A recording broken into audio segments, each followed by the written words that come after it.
నమస్తే, మీరు చూస్తున్నారు తెలుగు కిసాన్ ఛానల్.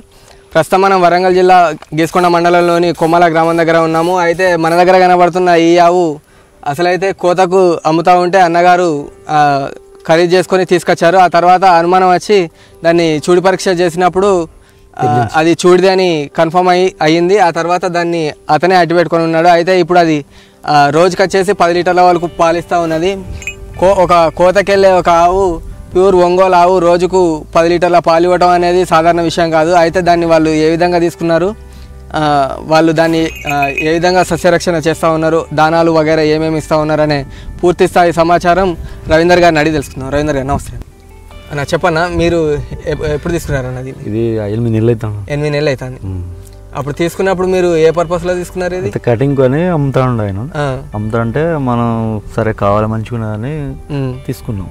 తీసుకున్నాక నేను కూడా కటింగ్ అమ్ముదామని అనుకున్నాక నాకు ఎందుకు డౌట్ వచ్చేసింది. డౌట్ వచ్చి ఇంత మంచి ఆవును కటింగ్ అమ్మడేందని ఒకసారి చెక్ చేయించాను. చెక్ చేస్తే ప్రెగ్నెన్సీ అని తేలితే అప్పుడు 4 నెలల చూడదని తేలితే మన ఇంట్లోనే ఉంచుకుందాం, అమ్మడొద్దు అని చెప్పేసి ఇంట్లోనే తీసుకున్నాక 5 నెలలు మేపాను. 5 నెలలు మేపినాక 5 నెలల తర్వాత డెలివరీ అయింది. డెలివరీ అయినాక ఇప్పుడు ఇంత పాలిస్తుందని మేము కూడా అనుకోలేదు. మాట 2 ఇస్తుంది అది అని చెప్తే మేము కూడా సరే, మాకు ఆవు గురించి పెద్ద అవగాహన లేదు. సరే ఇచ్చినంత అది ఇంటి ముందు ఉన్నా చాలు అని చెప్పి తీసుకున్నాక బాగా రోజు ఈనింది. ఒక 5 నెలలు మేపినాక ఈనాక ఇప్పుడు దాని ఆడదుడే అది కూడా ఇప్పుడు ఈ సైజు ఉంది, బాగుంది. పూటకు అట్లా దాన పెట్టక ముందు 4-4.5 అట్లా ఇచ్చేసి పూటకు ఇక దాన పెడితే బాగుంటుంది అని చెప్పేసి ఇంకా పొద్దున 2 కిలో సాయంత్రం దానికి కూడా పత్తి చెక్కను అది బర్రెలకు వేసినప్పుడు దీన్ని కూడా వేసినాక ఇక అది కూడా ఇప్పుడు పూటకు 5-5.5 ఇస్తాను. దూడ పోను 5.5 ఇస్తాను. దూడ అంటే దూడకి ఎంత వదిలిపెడతా? ఒక రొమ్ము మొత్తం వదిలిపెడతా. దూడకు మొత్తంగా ఒక రొమ్ము 3 రొమ్ములు పిండుకుంటా. 3 రొమ్ములకు గాను 10 లీటర్ల పాలు ఇస్తున్నారు. అయితే మీకు ఇంకా బర్రెలు ఉన్నాయా? బర్రెలు ఉంటాయి అదనంగా ఎప్పటికీ 3-4 బర్రెలు ఉంటాయి. అయితే మీరేం చేస్తారు? వ్యవసాయము, ఇంకోటి మీరు ఖరీదు చేస్తాం, బేరం చేస్తారు. అయితే అంగడి పోయిన ఆ తరుణం లోపల మీకు ఇది కనబడితే సరే బేరం చేయవచ్చు అన్న ఉద్దేశంతో తీసుకున్నారు. తర్వాత మీకు అనుమానం వచ్చి చెక్ చేస్తే చూడండి. మరి మీకు ఎట్లా ఉన్నది? మీకు బాగుంది, పర్వాలేదు.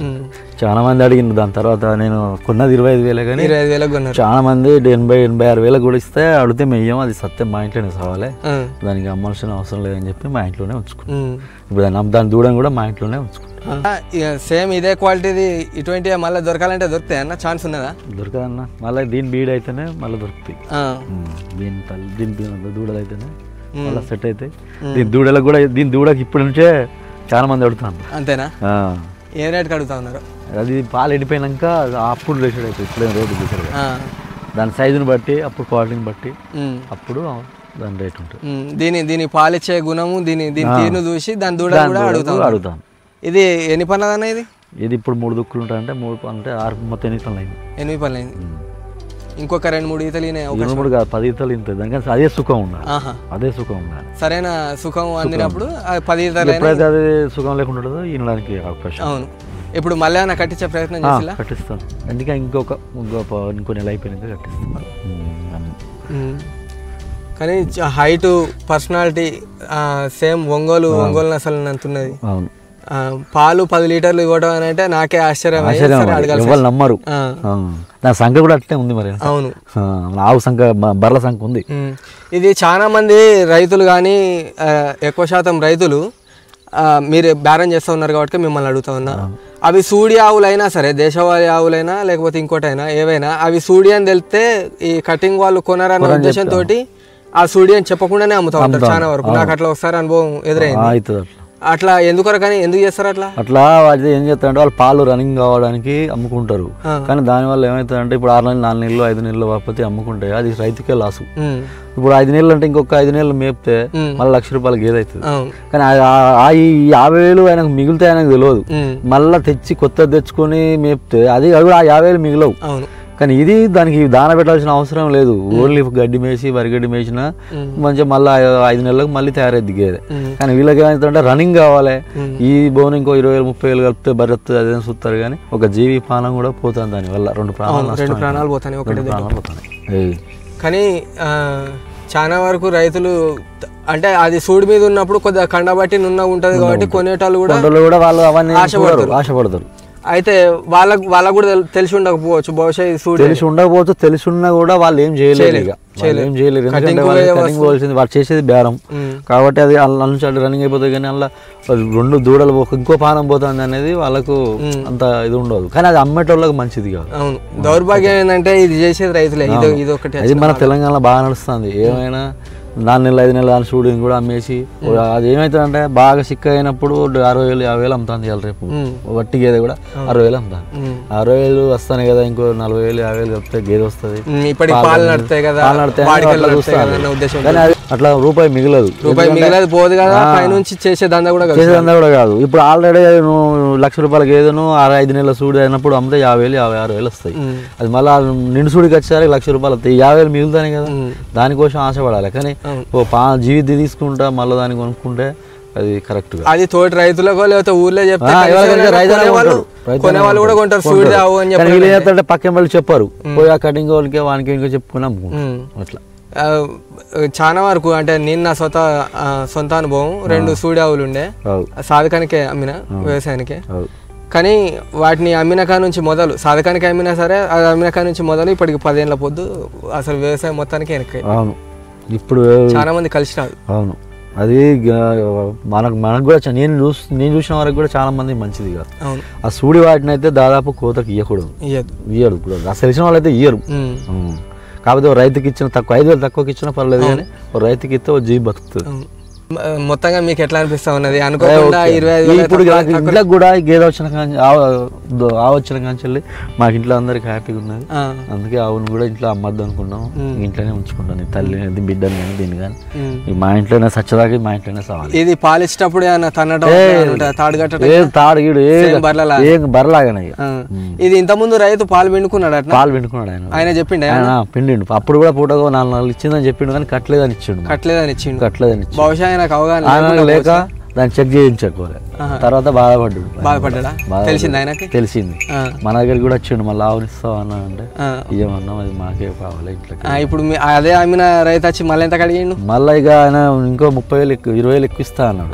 20,000 ఎక్కువ ఇస్తాడు కానీ వద్దన్నా ఇక మేము ఇంట్లోకి ఉంచుకుంటాం. ఆమెటోళ్ళు అయితే ఎప్పుడు అమ్ముదాం, అది బాగున్నది కాబట్టి మా ఇంట్లోకే కావాలి. బర్రెలని అమ్ముకున్నా పర్లేదు కానీ ఒక ఆవునైతే మా ఇంట్లోకే ఉంచుకుంటాం. సరే, మొత్తంగా వ్యవసాయం సరే పశువుల పైన ఉన్న ప్రేమ ఎంతున్నా సరే ఈరోజు డబ్బుల విషయానికి వచ్చేసరికి తప్పదు.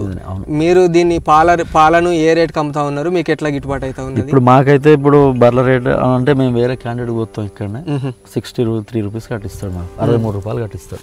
బర్రెల పాలకు ఏ రేట్ అయితే పడుతుందో అదే రేట్ పడుతుంది దీనికి కూడా. కానీ సిటీ లోపల ఈ ఆవు పాలకు డిమాండ్ ఎక్కువ, అసలు దొరకని కూడా దొరకాయి.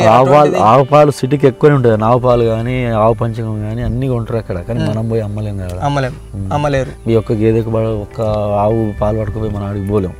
మనకు 4 పనులు ఉంటాయి కాబట్టి వేరే అతను పట్టుకోపోయి వ్యవసాయం చూసుకోవాలి, అటు బర్రెలు ఇంకోటి బేరం ఇవన్నీ చూసుకోవాలి కాబట్టి మనం పట్టుకుని పోలేం కాబట్టి ఆయనకే పోతాం. ఆయన ఎంత పడుతుంది లీటర్? ఎంత అన్నారు? ₹63.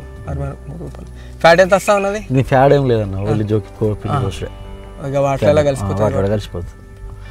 అసలు అయితే సిటీ లోపల ₹150 అయినా కానీ అంతా మనం ఎందుకు అడుగుతాం? ఆయన బేరం అవుతుంది, మన బేరం మతం మనది. మొత్తంగానే అయితే మీకైతే కలిసి వచ్చింది. ఓకే, అది చూసారు కదా అన్నగారు రవీందర్ గారు బేరం చేస్తామని చెప్తా ఉన్నారు. వారికి అంత ముందే వ్యవసాయము అలాగే పాడి పశువులు కూడా ఉన్నాయి.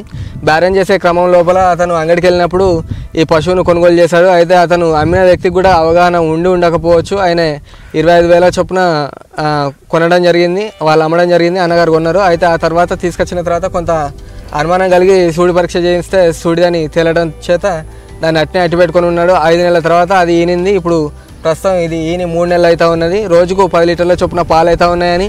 అయితే సిటీ లోపల ఆవు పాలకు పాల ధర రేట్ ఎక్కువ ఉన్నది, డిమాండ్ ఎక్కువ ఉన్నది, సప్లై తక్కువ ఉన్నా సరే ఇక్కడ పల్లెల నుంచి వీళ్ళు వేరే పనుల దృష్ట్యా సిటీలోకి వెళ్ళి అమ్ముకోలేరు. తద్వారా అందిన కాడికి ఈ బర్రె పాలకు ఏ రేట్ అయితే పడతా ఉన్నా అదే రేటు కూడా వీటికి పడతా ఉన్నది అని చెప్తా ఉన్నారు. అయితే అనుకోకుండా వచ్చినా సరే వాళ్ళకు ఈ ఆవు కొన్న కాడ నుంచి మేలు జరిగిందని దీన్ని ఇట్నే అట్టిపెట్టుకొని ఉంచుతామని చెప్తా ఉన్నారు.